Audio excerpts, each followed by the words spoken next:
WhiskyJason here, whiskey from the viewpoint of an American in Germany tasting rare and exotic whiskeys. Today I have something from Australia. I have Starward Ginger Beer Cask. Ooh, this is part of the New World Projects number 5.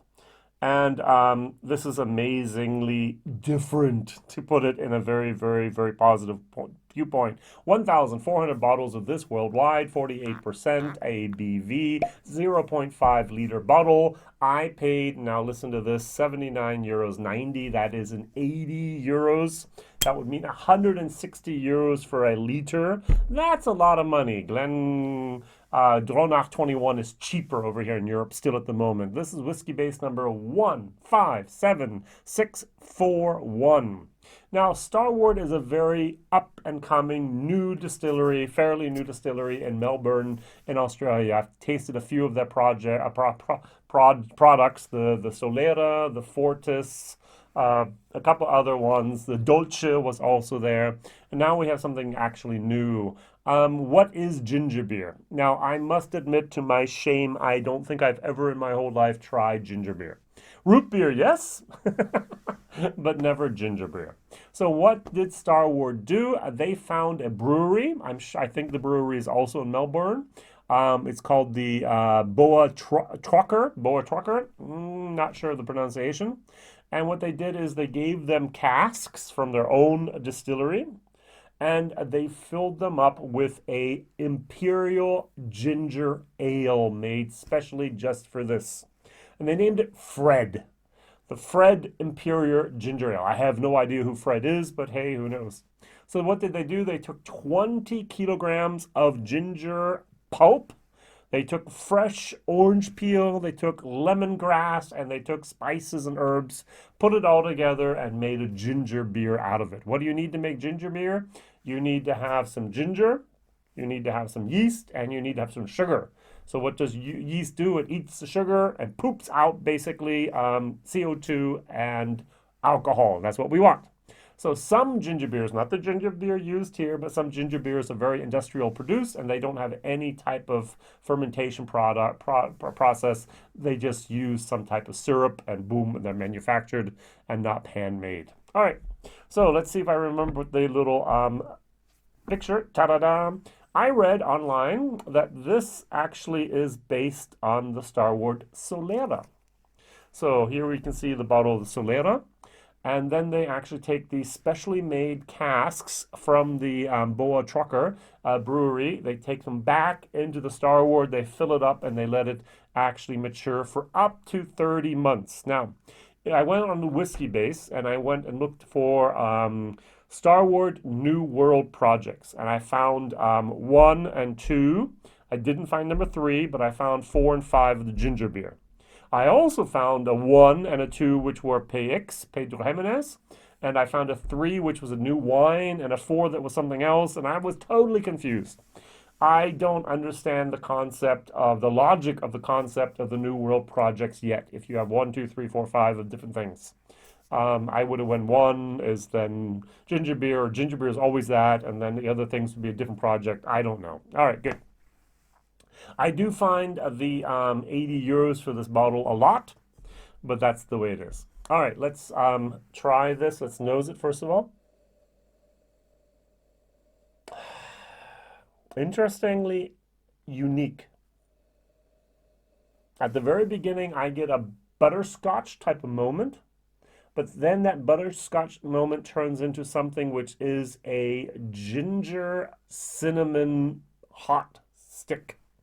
Now, a tiny little story from my youth. When I was I don't even know, I was a teenager. I was 12. Let's say I was 10, 11, 12.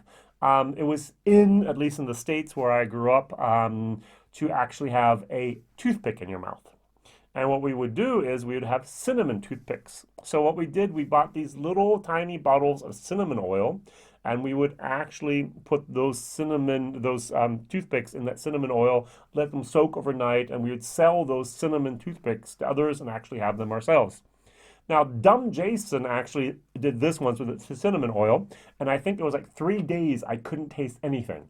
That burned all the taste buds off my tongue. That cinnamon oil was so intense. It was unbelievable. And that's what I'm getting here a little bit. I'm getting a very hot ginger. I'm getting a very hot cinnamon moment. But what I'm also getting, and that's what I think is unique, and that's what I'm thinking of Thai food the whole time, is lemongrass. I get a definite lemongrass moment here. And that's very, very unique for me. I like lemongrass. I like lemongrass tea. I like ginger tea. This has a lot of uniqueness. And actually, today I'm going to add a new category to my grading scale. It's going to be taste, value for money, and uniqueness. I think it's Bourboneer or Bourbon something, Bourbon Review. They actually have like 5 categories they grade things on, and one of them was uniqueness. I was always like, "Come on, it's just a whiskey. It's not that unique. It's just a bourbon again. It's a straight Kentucky bourbon. Hey, what could be unique about that?" This is definitely unique.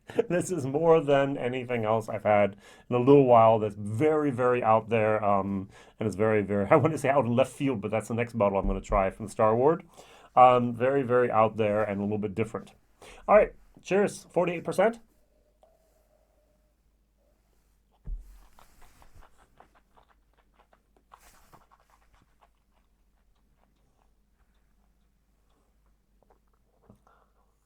There's a hotness, um, and it's an alcohol hotness. It's not a cinnamon. Now it's cinnamon. Now it's ginger.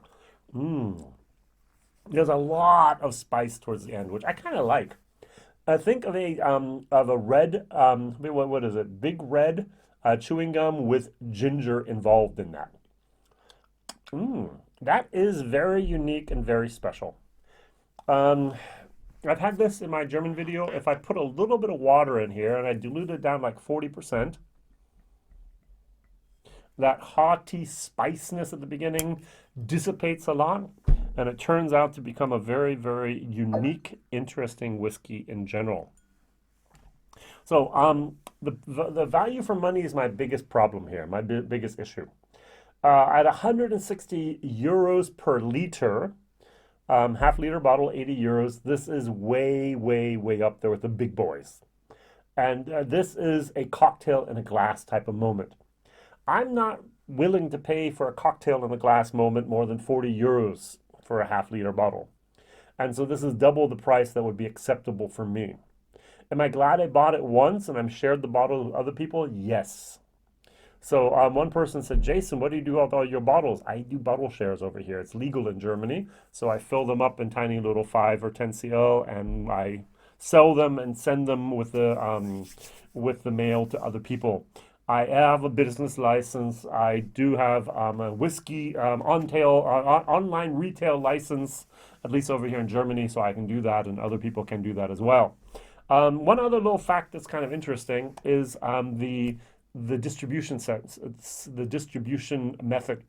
So in Europe, I'm in the European Union, I'm in Germany, we need to have an address. We just can't say the address is Australia, it doesn't count. We need to have a European address. And so they actually created a hub or a distribution center in Amsterdam. So the Starward Company Amsterdam Warehouse CO in Amsterdam. So they are not using Le Maison de Whisky. They're not using in Germany Kirsch, that's the partner, but they are actually importing them themselves and distributing to the various countries of Europe themselves, which of course saves a lot of money because that middleman takes a good hunk of the money from what you could have earned yourself. So bravo on that good characteristic and good planning there. It says here we finished it for 30 months in an Apero barrel, previous containing delicious Boa Trocker ginger beer. Oh, wow. Apera is like a Australian type of sherry. Very good. It's a fortified wine from Australia. Good job.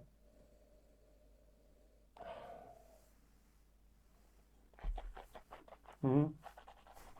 Mm. So this is actually the 5th ginger barrel release that they've had, or ginger beer cask release they've had. 4 of them from the 5 have made it to Europe. If you're looking for something very, very, very unique, go for it. The entire time I'm drinking this, I keep on thinking, why don't I just pour a little bit of ginger beer into my whiskey? Why do I have to go the difficult route of having a ginger beer cask, putting the whiskey in there, and then actually bottling something up after 30 months there? Yes, of course, that's the correct way to do it, but sometimes I cheat. If I have a cheaper Irish whiskey, let's say it's a paddy, and what I'll do is I'll just put maybe a half a teaspoon of sherry or half a teaspoon of port in there, and it just boom changes the whiskey, and it's a beautiful, beautiful, beautiful thing. Yes, am I cheating? But hey, as a consumer, I can do that. All right, going over to Solera, real quick. The nose is much fruitier, much more wine, much more of a nice moment on here.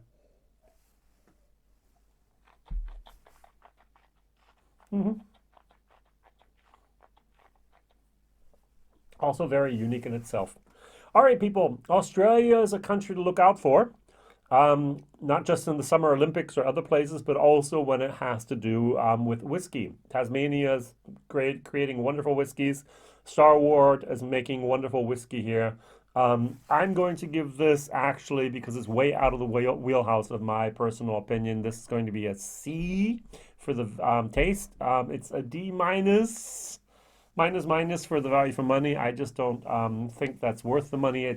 They're asking for it.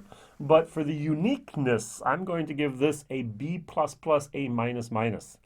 The first time I've given a grade of uniqueness, but I think this is so unique. I like this uniqueness. Keep going, keep doing, keep making products like that. I'm sure you're going to have a good following, Starward, and keep up the good work. So, question of the day, what is your favorite whiskey from Australia? What have you had? I'm going to add on there New Zealand. Yes, they're two different countries. New Zealand has an interesting new craft distilling scene, and they have some older products that have reached the market again and are out there, so maybe that is also something you want to try. So what is your favorite whiskey from Australia and or New Zealand? Write it down in the chat. I'd be happy to hear that. Thank you very much for watching. Whiskey Jason here, whiskey from the viewpoint of an American over here in Germany, tasting whiskeys you'll probably never ever see. Great concept, I know, but I like doing it myself. Bye-bye.